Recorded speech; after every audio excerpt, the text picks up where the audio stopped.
সভাপতি, সম্মানিত প্রধান অতিথি, আমার ছাত্র জীবনের দায়িত্বশীল আমাদের প্রিয় হেলাল ভাই, আমার দায়িত্বশীল প্রিয় রাজি ভাই, আমরা যারা এখানে হাজির হয়েছে ওলামা হযরত এবং আমার প্রিয় এই পিরোজপুর যাদেরকে প্রিয় সাইদি হৃদয় থেকে বেশি করে ভালোবাসেন, আল্লাহ যেন দিনের সাথেই আমাদেরকে জান্নাতুল ফেরদৌসে থাকার তৌফিক দান করেন। আল্লাহ রাব্বুল আলামিন সূরা তাওবা বলছেন, হে মুমিনেরা তোমরা আল্লাহকে ভয় করো, সত্যবাদীদের সাথে থাকো। সত্যবাদী ইসলাম আছে যেখানে সত্য আছে, যেখানে ইসলাম আছে যেখানে সত্য আছে সেখানে, কোরআন আছে যেখানে সত্য আছে সেখানে।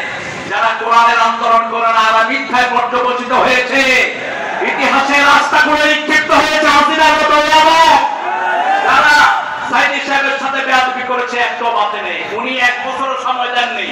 তিনি বলেছিলেন আমাকে যদি শহীদ করা হয় আল্লাহ যেন তার শাহাদাতকে কবুল করেন।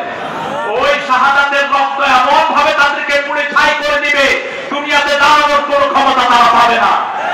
আজকে একই অবস্থা হয়েছে, একজন করে আসছেন, এরকম নিশ্চিন্ন ভাবে পৃথিবী থেকে বিদায় হওয়া কোন সংগঠন নাম আমরা জানি না। নেতাগুলো আগের রাতে হাঁটতেছিলেন বীর বিক্রমে শূন্য সামন্ত নিয়ে, পরের দিন সকালে দেখে নিজের বাচ্চাও নিজেকে আর সালাম দেয় না। যেটা হয়েছে, আমাকে ঢাকা মহানগরী উত্তরের সভাপতি মওলানা সেলিমউদ্দিন বলছিলেন, তারেক ভাই এতদিন আমরা মুখে লাগাম লাগিয়ে হেঁটেছি, আর এখন ওরা লাগাম লাগানোর সুযোগ পায়নি, ট্যাংটা হয়ে দৌড়াচ্ছে। তো কোন পাওয়া গেল না। আল্লাহ বলছেন, আল আখিল্লাহু ইয়াওমাইদিন বা'দুহুম লিবা'দিন আদুউন ইল্লা তাত্তাকুন। শুনে রাখো দুনিয়ার মানুষ, কোন তাকওয়া ছাড়া কোন বন্ধুত্ব হয় না।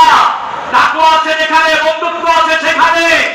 একজন মুত্তাকি আরেকজনের জন্য ঢাল হয়ে যায়, কিন্তু কোন হারামখোর ঢাল হতে পারে না।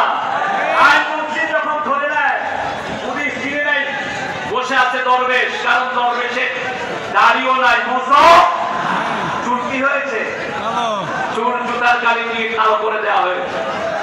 কিছু দূর আসার পরে ওই আনিসের মনে হলো, ভাই আমার সাথে যিনি বসেছিল উনি আর কেউ না, দরবেশ লাআনাতুল্লাহি আলাইহি। পুলিশ এসে তাড়াতাড়ি করে, আপনি সেই দরবেশ যিনি মাত্র 96-তে মাত্র 10,000 কোটি টাকার শেয়ার বাজার থেকে লুট করেছিলেন। এ সমস্ত জালেমদের ফাঁসি হবে এই বাংলার জমিনে। এরা যেন কোনদিন আর পা তুলে দাঁড়াতে না পারে।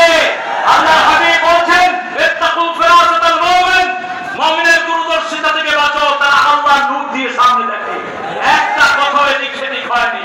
1 বছর আল্লাহ সময় দেয়নি, তার মধ্যেই তাদেরকে ধুয়ে মুছে আল্লাহ সাফ করে দিয়েছেন। আমাদের সামনে এখন একটা মাটি, একটা জায়গা, কোন জুলুম যেন আমরা না করি। আমার সুপ্রাঞ্জল বাণীর মতো প্রত্যেকজন হিন্দু ভাই আমাদের কাছে আমানত, প্রত্যেকটি বিধর্মী ভাইরা আমাদের কাছে আমানত। ইসলামী আন্দোলন সেই নজির দেখিয়েছে, যেমন ইসলামী আমির ঘোষণা করেছে হিন্দুদের মন্দির, হিন্দুদের সব কিছু পাহাড় দিবে জামাত শিবিরের লোকেরা। সেই বিশ্বাসটা আমরা স্থাপন করেছি। আগামী দিনে দিন ইসলামের দিন, আগামী দিনে তো হোক কোরআনের দিন। আল্লাহ আমাদের সবাইকে কোরআনের জন্য কবুল করুন। আসসালামু আলাইকুম ওয়া রাহমাতুল্লাহি ওয়া বারাকাতুহু।